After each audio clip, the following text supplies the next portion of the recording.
So, ito yung mga Vespa na isi-ceramic coating dito sa shop ni paring Mike at ni paring Melvin ko. Ito, Tumbros Car Wash Auto Detailing.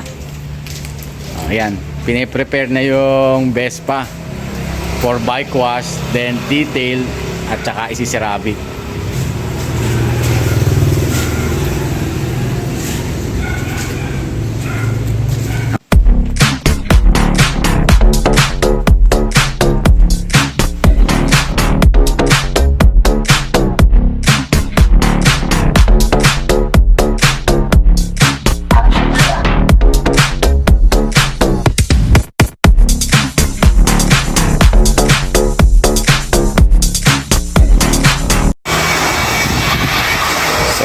Ayan, pine-prepare na for ceramic coating after i-car wash. Ito, tinutuyo na. Ayan. So, yung nauna kanina na 70 feet, tapos na rin i-car wash.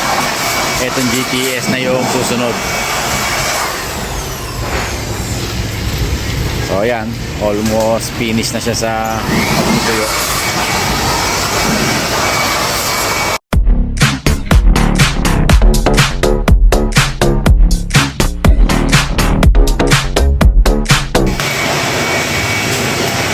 So ito na yung 70 feet na Primavera for detailing na siya. So ito yung mga gamit for detailing. Malinis na siya. Parang siyang brand new ulit. So after detail at saka isi-ceramic. So, ayan yung mga curing light na gamit nila para mabilis matuyo. So, eto na ngayon, pine-prepare na for detailing. Nilalagay na ng detailing tape yung mga hindi dapat na madaanan ng buffing machine. So, ito medyo matagal kasi marami itong lalagyan ng mga part.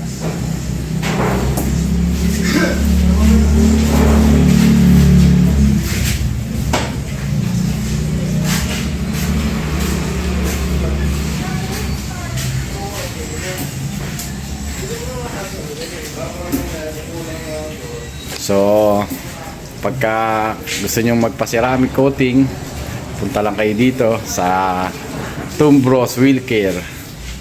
So, ito ang technician, si Boss Ruel.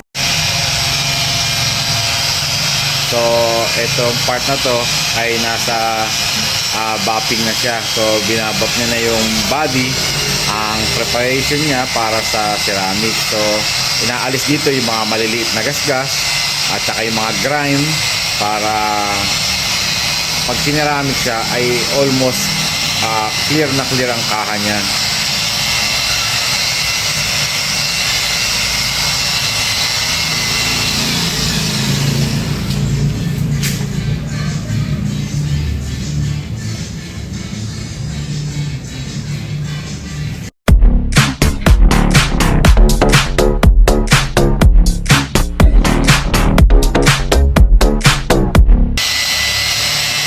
So after nito, i-apply na nito yung ceramic. Sa ceramic, mabilis lang siya i-apply, kaya lang kailangan siya i-cure mabuti para maganda yung kanyang finish. So ayan, tapos na siyang mag-buffing. Gumagamit siya ng iso wipe para daw matanggal yung mga residue. Ayan, kuya, ano yung ginagawa? Bale, ito sir, isopropyl alcohol, tapos meron siyang ratio na haluan din ng tubig para ito yung proseso nung ang tawag dito, ang term nito iso wipe. Bali, after ng polishing, may mga residue kasi ng mga ligabok ng polishing tsaka yung oily ng compound. Bali, ito yung nagtatanggal nun. Para pag pinahira natin siya ng coating, kapit yung ceramic coating natin. Okay. So talagang nililinis at binubusisi talaga yung pag-detail at para yung coating niya maging matibay, durable. So ngayon, yan, tinatsaga-tsaga na talaga di kuya na linising mabuti lahat ng part. So wala siya pinalalampas na part, lahat talaga nililinis niya. So i-apply niya yung coating after this. So antayin natin yung pag-apply niya ng coating.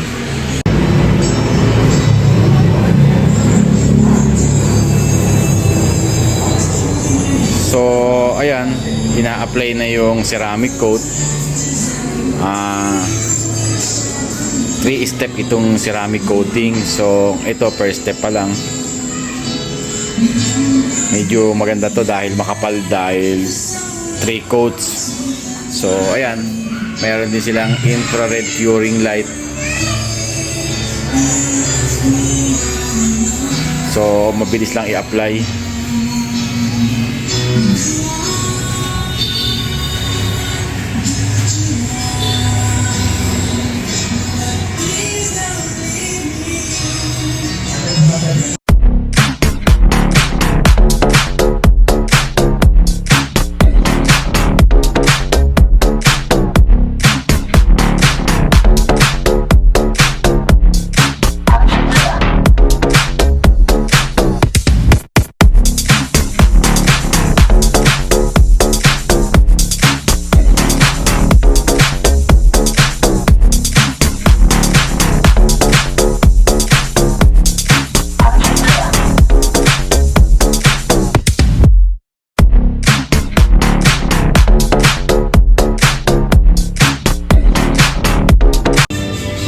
Yung na-applyan ng ceramic, after nun, pinupunasan niya.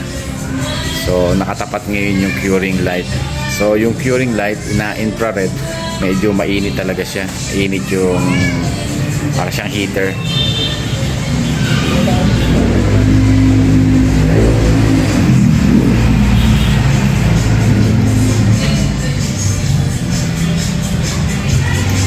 So itong ceramic coating nila ay naka-promo ngayon. Dating 3,000, ngayon ay 2,500 na lang, October promo. Kasama na yung bike wash at saka engine detail.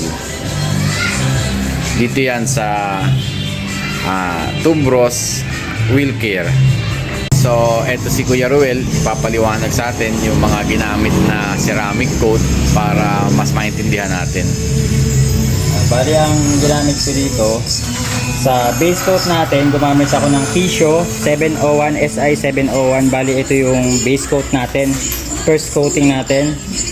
Tapos after ng flash off curing nung first coat, diretso na tayo sa SI 901. Bali ito yung nagdadagdag ng kintab, tsaka nagbibigay siya ng additional kintab din sa motor. Bali ito yung pang second coat. Tapos bali ang ano talaga nito application, 2 coats lang, 701, 901, pero since best pa si sir, gagawin natin 3 layer ng ceramic coating. Tapos meron tayong GO1 Kisho para naman sa window coat. Kahit yung mga side mirror, nilalagyan natin ng coating para meron din panlaban sa ulan, iwas din sa acid rain. Tapos si Kisho Top 24, ito yung pang maintenance ng ceramic coating natin ng Kisho. Ginagamit siya every 3 months o kaya every 6 months. Ito yung magme-maintain dun sa ceramic coating natin. Okay. Base kay Kuya, ito ay pre-maintenance every 3 months for 1 year. So, after nito, babalik si owner ng Vespa ng 3 months para ipa-maintenance. Okay. So, dito naka-promo siya ngayon. Pwede kayo dito sa kanya magpa-coat na ceramic coating.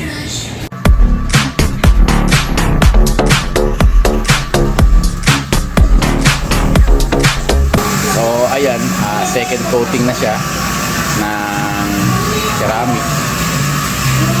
Meron pang isa. So, pag dito kayo nagpa-ceramic coating, sulit, hindi isang coating lang, 3 coating ng ceramic. Ito ay isang Vespa Primavera 75th anniversary.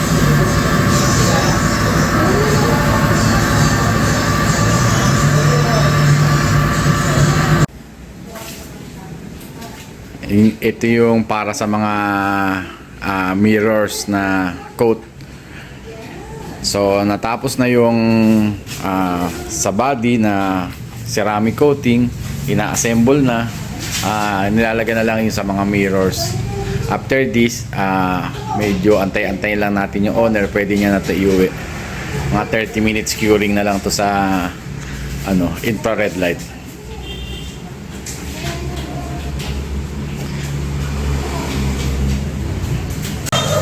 So, eto na po yung finished product ng ceramic coating na Primavera 75th anniversary ni Boss Japes, ni paring JP natin.